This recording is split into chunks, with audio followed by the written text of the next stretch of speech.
নীলদিগন্ত সংস্কৃতি চর্চা কেন্দ্র দীর্ঘদিন যাবৎ সুন্দরবন তথা দক্ষিণ চব্বিশ পরগনার দক্ষিণ অংশে সাহিত্য, সংস্কৃতি, সমাজ নিয়ে বিভিন্ন রকম অনুষ্ঠান করে থাকে। তারই একটি অঙ্গ আজকের এই অনুষ্ঠান। আজকের এই অনুষ্ঠানে আমরা সাহিত্য সংস্কৃতি সভা যেমন করছি, সাথে সাথে একটি পত্রিকা প্রকাশ আমরা করেছি। পত্রিকার নাম পাঞ্চজন্য। যে পত্রিকার সম্পাদক সন্তোষ কুমার পাইক এবং সভাপতি বিমলে সান্দার, তাদের দুজনের নাম না করলে আমার মনে হয় আজকের অনুষ্ঠানের অনেক কিছু বলা হবে না। মূলত তাদের উদ্যোগে এই অনুষ্ঠানটা হচ্ছে। তারা আমাকে বললেন যে আমাদের এই অঞ্চলে একটা এরকম সাহিত্য সংস্কৃতির অনুষ্ঠান করতে চাই, আমরা একটা পত্রিকা প্রকাশ করতে চাই। তাদের উৎসাহ দেখে আমি তাদেরকে না বলতে পারিনি এবং এখানে তারই আজকের অনুষ্ঠান, সাহিত্য সংস্কৃতি অনুষ্ঠান। এটা কত বছর পদার্পণ করলো? নীলদিগন্ত সংস্কৃতি চর্চা কেন্দ্র 2012 সাল থেকে এই সাহিত্য সংস্কৃতি চর্চা চালিয়ে আসছে। আর পাঞ্চজন্য পত্রিকা এই প্রথম আজকে প্রকাশিত হলো। এখানকার মানুষের কেমন সাড়া পাচ্ছেন? এখানকার মানুষের সাড়া অভূতপূর্ব সাড়া পেয়েছি। এখানে মিনাজবাবু, যিনি অবসরপ্রাপ্ত শিক্ষক, তিনি খুব সুন্দর সুন্দর কবিতা লেখেন, অথচ প্রচারের আলোয় আসেননি।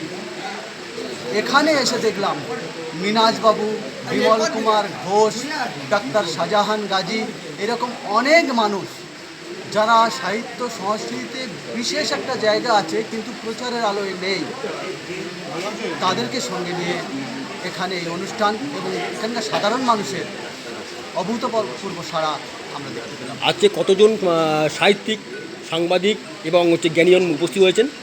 আজকের আমাদের এই অনুষ্ঠানে আমরা 300 জনের আমরা আয়োজন করেছি, সম্ভবত একটু বেশি হয়েছে। আপনার নাম ও পরিচয়? আমি অর্ঘচন্দন চট্টোপাধ্যায়, নীলদিগন্ত সংস্কৃতি চর্চা কেন্দ্রের সম্পাদক আর পাঞ্চজন্য পত্রিকার প্রকাশক। Thank you.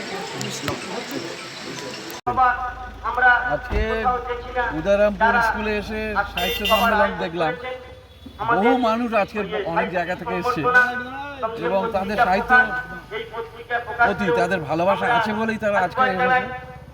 এই জন্য আমরা খুবই আনন্দিত। আবার বাংলা থেকে সাহিত্য সম্প্রসারণ হয়েছে, আগামী দিনেও হবে আশা করি। আজকের দিনেও যা দেখলাম যে সাহিত্য, কবিতার ওপরে যে মানুষের আকর্ষণ আছে, তাতে আগামী দিনে আমাদের সাহিত্য বা কবিতা আরও বেশি উন্নতি হবে বলে আমি বিশ্বাস করি। এইটাই আমি আজকে বললাম। এই যে পুজো চলছে, আজকে যে সামনে পুজো আসছে, দুর্গা পূজা, আগমনী বার্তা কি দেবেন? এই দুর্গা পুজো সকলে ভালো থাকুক, সুস্থ থাকুক, আনন্দ থাকুক, এইটাই আমি চাই। Thank you. ওকে।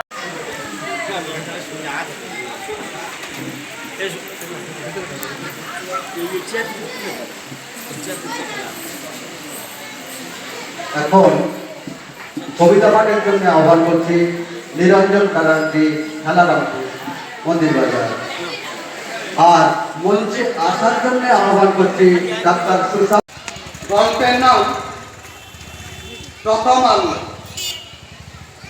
আমফান পরবর্তী সময় ভাইজির বিয়ে, চৈতের পর বৈশাখে একটি মাত্র টাকা দিয়ে, ফলে প্রতিটি দোকানে উঠছে পড়া ভিড়, কেনাকাটার মহরত। হিন্দু মতে চৈত্রে কোনো বিয়ে হয় না, তাই বৈশাখে ওই একটি মাত্র বেশি থাকে, যা হিন্দুদের অন্য কোনো অনুষ্ঠানে তা হয় না। এ যেন চিরন্তন রীতি। গড়িয়াহাট থেকে পছন্দের সব নামি দামি শাড়ি, অন্যান্য কাপড় চোপড়, রেডিমেড পোশাক ইত্যাদি কেনাকাটা করে বাড়ি ফেরার পথে লেভেল ক্রসিংয়ে আটকে গেছে অনেক সময়, গাড়ি দাঁড়িয়ে। হঠাৎ এক শতচ্ছিন্ন কাপড় পরিহিত শীর্ণকায় একটা মানুষ ক্ষীণ কণ্ঠে করুণ আরতি, আর কিছু খেতে দেবে বাবু? কাল থেকে কিছু খাইনি, ভগবান আপনার মঙ্গল করুন। লোকটার করুণ আরতি আমাকে বিহল করতে পারিনি। দেখে বললাম, যা, এখানে কিছু হবে না, গাড়ির কাজটা তুলে দিন, একটু পরে লাইন খুলে যায়, গাড়ি চলছে ডায়মন্ড হারবার রোড ধরে। আমতলার কাছাকাছি লক্ষ্য করে কিছু লোক রাস্তা ঘিরে অর্থ সংগ্রহ করছে। পাশেই রাস্তার ধারে উদযাপনের হরিণ, তাই লেখা আছে জীবন মানুষের পাশে দাঁড়ান,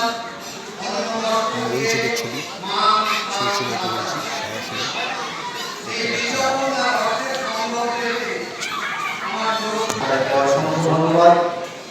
এখন প্রফুল্ল কুমার ঘোষ ডিস্ট্রিক্ট অফিসের অ্যাসিস্ট্যান্ট, এরপর সুব্রত সুন্দর জানা। এর মধ্যে একটি কথা বলে রাখি, এখন সময় 12:35। আমরা খাওয়া দাওয়া শুরু করবো জাস্ট 1টা থেকে, যদি আপনাদের সম্মতি থাকে। যদি বলেন না এখনই দরকার, তাহলে আমাকে একটু ভাত ধরা হবে। আপনাদের সম্মতি পেলাম, জাস্ট 1টা থেকে শুরু হবে, তাহলে আরেকটা ওখান থেকে পুরোটাই এখানে দেখা যাবে। তাই আমরা ওখানে আংশিকভাবে অংশ অংশ করে আমরা গিয়ে আমাদের খাওয়া দাওয়া সেরে নেবো। আমরা টোটাল স্টেজ যেমন ফাঁক করবো না, আবার খাওয়া দাওয়া বন্ধ রাখবো না। ধন্যবাদ।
যদি বাস্তব পরিস্থিতি না হয়, অন্তত পড়াশোনার মধ্যে দিয়ে, সাহিত্যের মধ্যে দিয়ে আপনাদের সঙ্গে আমরা অন্তরের পরিস্থিতি, আমরা প্রত্যেকের অন্তরে অন্তঃস্থল থেকে পরিস্থিতি করতে পারব। আমি সত্যি বাস্তব বলছি যে আমরা সত্যি রাজনৈতিক লোক।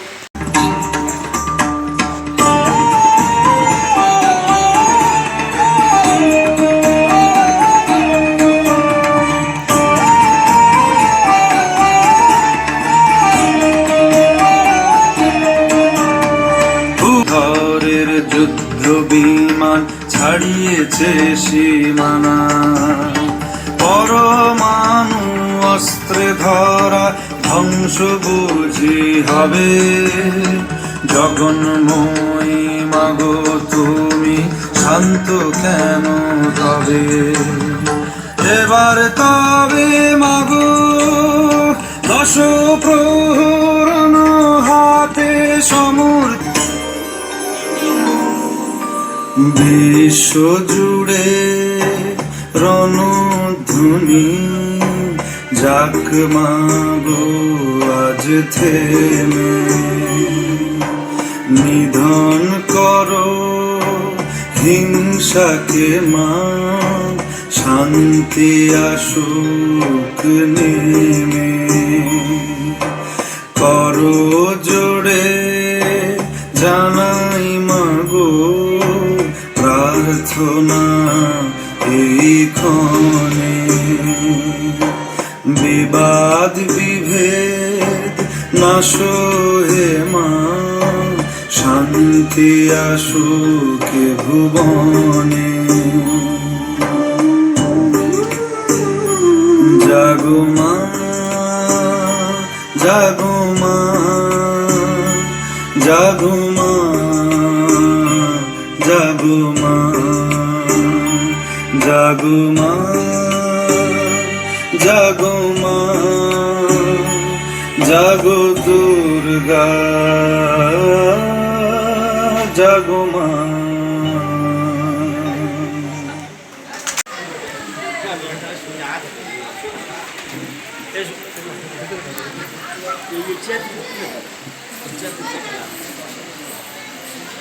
এখন কবিতা পাঠের জন্য আহ্বান করছি নিরঞ্জন ব্যানার্জি, খেলারামপুর, মন্দির বাজার।